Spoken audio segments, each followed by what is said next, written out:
प्रिय मित्रों नमस्कार, मैं अनिल वत्स। मेष राशि अक्टूबर का महीना कैसा होगा राशिफल। और एक बात हम और जोड़ना चाहते हैं कि जब हम ये राशिफल बताते हैं तो ये पुरुषों और महिलाओं दोनों पर एक सा लागू होता है।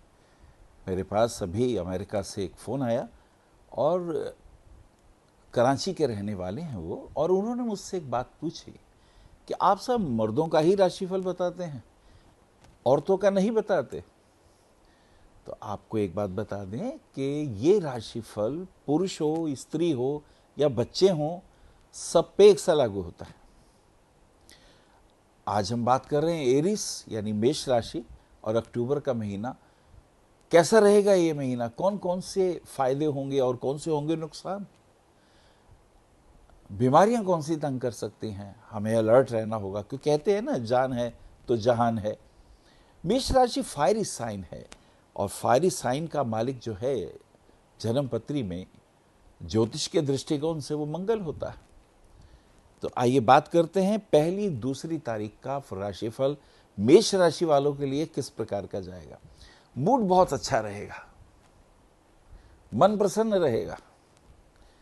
हालांकि खास बात क्या होगी, थोड़े कष्ट भी आएंगे, तकलीफें होंगी, फाइनेंशियल तकलीफ भी होगी, फिजिकल तकलीफें भी होंगी।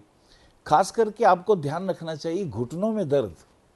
जी हाँ, अगर आपकी उम्र 40 से ऊपर हो चली है तो घुटनों के दर्द तंग करने वाले होंगे। पैरों में तकलीफ दिखाई दे रही है, वेरिकोस की प्रॉब्लम दिखाई दे रही है। So you should be very careful. और लंग्स इन्फेक्शन भी तंग करेंगे।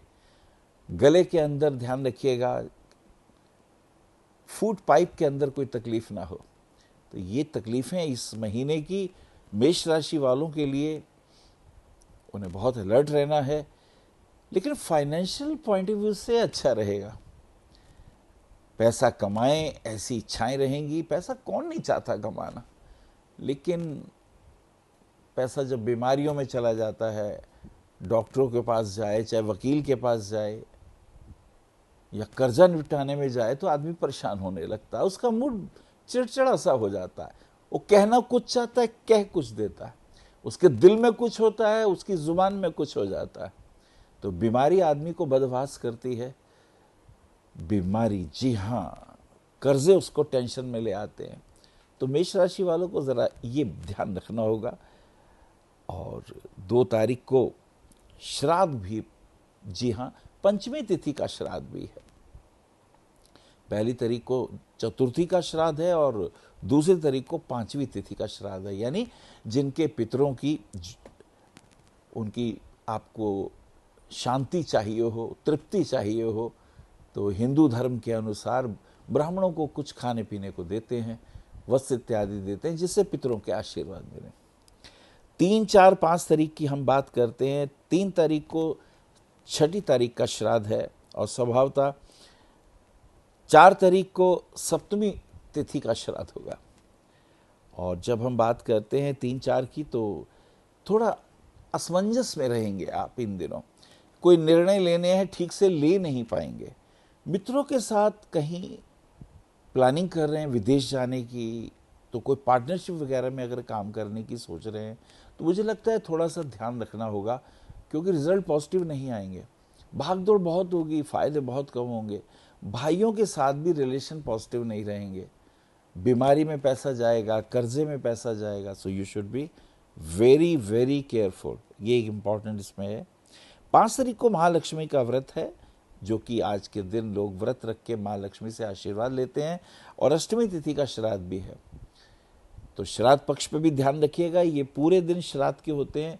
इसमें 8-10 दिन, जिसमें वैसे तो 15 दिन का श्राद्ध होता है, तो इसमें विशेष रूप से ध्यान रखिएगा। पितरों से आशीर्वाद लेकर हमारे घर में संतान इत्यादि होती है, और घर में बच्चे प्रसन्न और खुश रहते हैं। चलिए 7-8 तारीख, 6-7-8 तारीख की बात करते हैं। तो 6 तारीख को नवमी है, 7 को दशमी है, और 8 तारीख को एकादशी का श्राद्ध हो जाता है। तो 8 तारीख की बात करते हैं, 6, 7, 8 तारीख की यात्रा करते हैं। तो मुझे ऐसा लगता है कि कुछ ये अच्छे दिन हैं, अपने दोस्तों के साथ घूमने फिरने के दिन हैं। पढ़ाई के दृष्टिकोण से थोड़ी सी टेंशन में है, क्योंकि जो सब्जेक्ट लेना चाह रहे हैं उसमें मन नहीं लग रहा है, मिल नहीं रहे हैं शब्द सब्जेक्ट, और जो पढ़ रहे हैं उसमें मन नहीं लग रहा है। सो थोड़ा सा हमें ध्यान देना होगा एजुकेशन पॉइंट ऑफ व्यू से भी। लेकिन हाँ, बच्चों के भविष्य उज्जवल रहेंगे और अच्छे रहेंगे, और दोस्त भी मिलेंगे आपको, दोस्तों के साथ कुछ पॉजिटिव मूवमेंट भी होंगे, कुछ सही डायरेक्शन आएंगी, जिससे आपको कुछ लाभ भी होगा। 9-10 तारीख की बात करते हैं। 9-10 तारीख को थोड़ा स्वास्थ्य का ध्यान रखिएगा। ये वो समय है जिसमें पैरों में दर्द आ रहे हैं, वेरिकोस की प्रॉब्लम आ रही है, कमर में दर्द आ रहा है, जी हाँ, गले के इन्फेक्शंस भी आ रहे हैं, कोई वायरल वगैरह फीवर भी ना हो, तो आप बहुत ध्यान रखिएगा। ये तारीखें बहुत इंपॉर्टेंट हैं आपके लिए। और 10 तारीख को शनि का प्रदोष व्रत भी है और 13वीं तिथि का श्राद्ध भी है।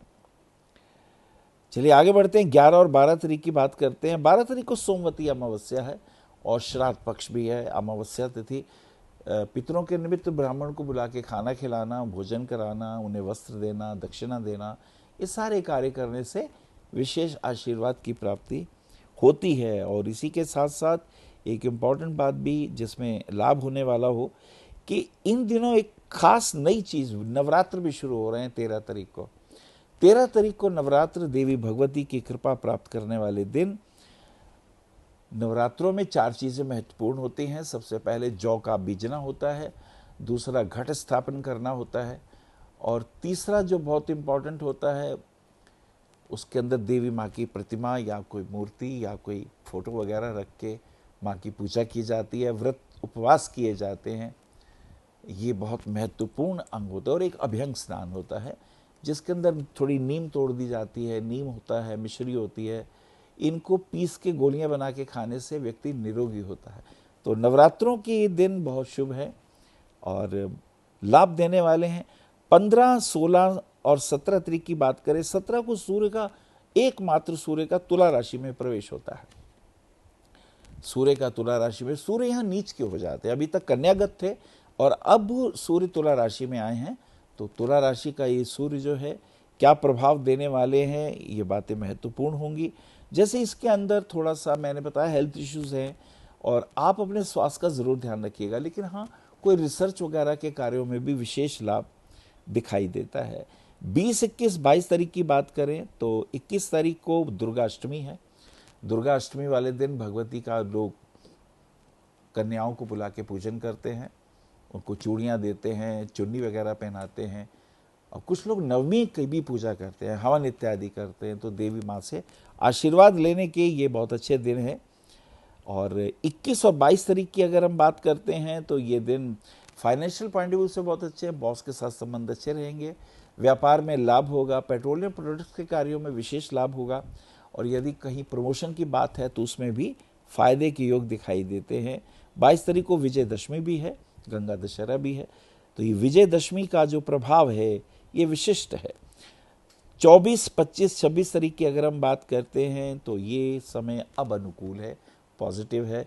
कोई घर में नया काम करना हो, गाड़ी लेनी हो, रेनोवेशन के वर्क वगैरह पूरे हो चुके हैं, नई गाड़ी लेने का अच्छा समय है, दोस्तों से मिलने का अच्छा समय है, और आपको उसमें फ़ायदा भी होगा, दैट इज़ वेरी इंपॉर्टेंट।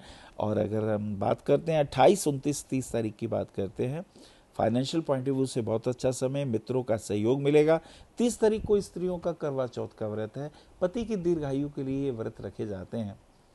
पति की दीर्घायु हो, मान सम्मान की वृद्धि हो, प्रमोशन हो, बच्चे हमारे अनुकूल हो, और ये सारी चीज़ें इसमें देखी जाती हैं। कुल मिला के मेष राशि वालों के लिए इस महीने पैरों के कष्ट आ रहे हैं, गले में कष्ट आ रहा है, घुटनों की तकलीफ आ रही है, लंग्स में इन्फेक्शन आ रहे हैं। So you should be very careful. मुझे लगता है बीमारी हो, कर्जा हो, दुश्मनी हो, फ़ौरन निपटा लेना चाहिए। गलत फहमियों से फ़ौरन निपटाओ, बजाय कि उसे सोच सोच के आप और परेशान हो। पुखराज रतन आपके लिए बहुत अच्छा रहेगा, आपके भाग्य को बढ़ाएगा। मूंगा रतन जो है आपको हेल्थ की प्रॉब्लम से बचाने वाला होगा, और रूबी रतन पहनने से बच्चों के करियर बहुत अच्छे होंगे, एजुकेशन पॉइंट ऑफ व्यू से बहुत बढ़िया होंगे। और एक बार हम फिर से याद दिला दें कि ये हम भविष्यवाणियाँ जो करते हैं चंद्रमा से, मून को देख के करते हैं, और ये स्त्री हों, पुरुष हों या बच्चे हों, सबके लिए इक्वल होते हैं। आप यदि हनुमान चालीसा पढ़ते हैं तो स्वभावतः हनुमान जी को चिरंजीवी कहा गया है, आपके लिए विशेष शुभ होते हैं। आपके लिए मंगलमय होते हैं। हरिओम। आप आचार्य श्री अनिल वत्स जी के ज्योतिष व ध्यान संबंधी प्रोग्राम www.astroanilvats.com व मासिक राशिफल YouTube पर भी देख सकते हैं। विशेष जानकारी के लिए संपर्क करें भविष्य कथन BE 279 गली नंबर 6 हरिनगर न्यू दिल्ली 110064।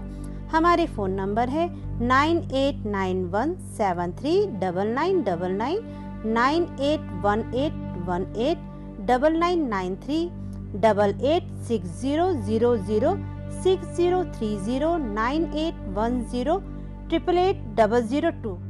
हमारी वेबसाइट है www.bhavishyakathan.org। ईमेल है acharyaanilvats@gmail.com।